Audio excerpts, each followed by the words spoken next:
এরকমই হয় প্রত্যেকবার। পাকিস্তানের যুদ্ধ ভারত জিতলো মমতার জন্য। যুদ্ধ বন্ধ হলো। নিউক্লিয়ার ওয়েপেনকে ধ্বংস করলো ভারত মমতার জন্য। তো বাংলাদেশও বলছে নাকি ইউনূসকে দেখে ভারত কাঁপছে। এরকমই এখানেও আমাদের এখানে সোশ্যাল মিডিয়া কিছু লোক চালায় এরকম। লোক জানে কি হচ্ছে। সরকার নিজের সমস্যা নিয়ে জর্জরিত বিভিন্ন ডিপার্টমেন্টে। ঠিক সেরকম শিক্ষা বিভাগ আজকে প্রায় বন্ধ হয়ে যাওয়ার মতো। এই 26,000 শিক্ষক চলে যাওয়ার পরে। আগে তো সব জায়গায় শর্ট ছিল। কোনো স্কুল আছে যেখানে কোনো পার্মানেন্ট শিক্ষক নেই। প্যারা টিচার পার্ট টাইম দিয়ে চলে। তারপরে যারা ছিলেন প্যারা টিচারদের নিয়েও সমস্যা, তারাও বয়কট করছেন। তো চলবে কি করে? তো সেজন্য সরকার বারবার স্কুল যেতে বলছে এই জন্য যে তাদের ডিপার্টমেন্টটা যাতে চলে। কিন্তু যারা যাবেন সেই টিচারদের চলবে কি করে? তাদের ভবিষ্যৎ কি?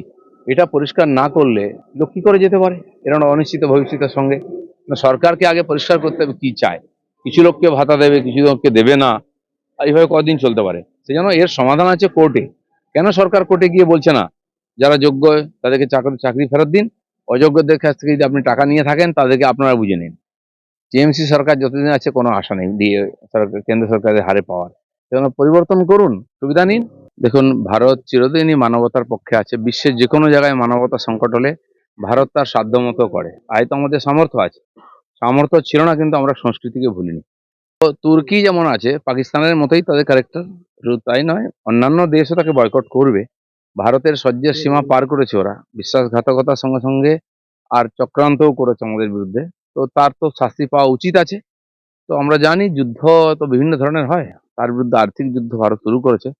শুধু সরকার নয়, সারা ভারতবর্ষ জুড়ে সাধারণ মানুষের মধ্যে যে চেতনা আজকে জেগেছে, তারাও আজকে বয়কট টার্কি স্লোগান দিতে শুরু করেছেন।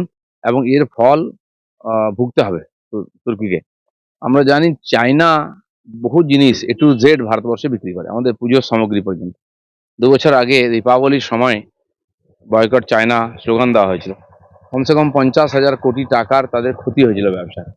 তো আমরা জানি আহ, ভারতের সে সামর্থ্য আছে, এত বড় বাজার আছে, প্রায় 150 কোটি লোকের বাজার, সবার কাছে এটা আকর্ষণীয়। তো তার যদি লাভ নিতে হয় আমাদের সঙ্গে ভদ্রভাবে মিশতে হবে, নাহলে তার বদলা নেওয়ার ক্ষমতা আজকে ভারতের আছে। সেই সময় যদি আমরা আমাদের অভিমন্যু বর্তমানের মতো ফাইটার পাইলটকে ফিরিয়ে আনতে পারি, যে ওখানে গিয়ে যুদ্ধ করতে গিয়ে ক্র্যাশ হয়ে গিয়ে পড়ে গেছিলেন, অক্ষত অবস্থায় তাকে বর্ডারে ছেড়ে যেতে হয়েছিল। তারপরে জল গড়িয়েছে, ভারত অনেক এগিয়েছে, অনেক সামর্থ্য হয়েছে।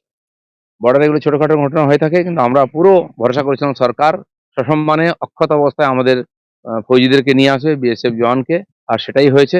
ভারতবর্ষের শক্তি আর সম্মান বিশ্বে কতটা এটা বোঝা উচিত। অনেক লোক হতাশ হয়েছিলেন, অনেকে নেগেটিভও বলেছিলেন। আমরা বলেছিলাম ঘাবড়াবেন না, মোদি হয়তো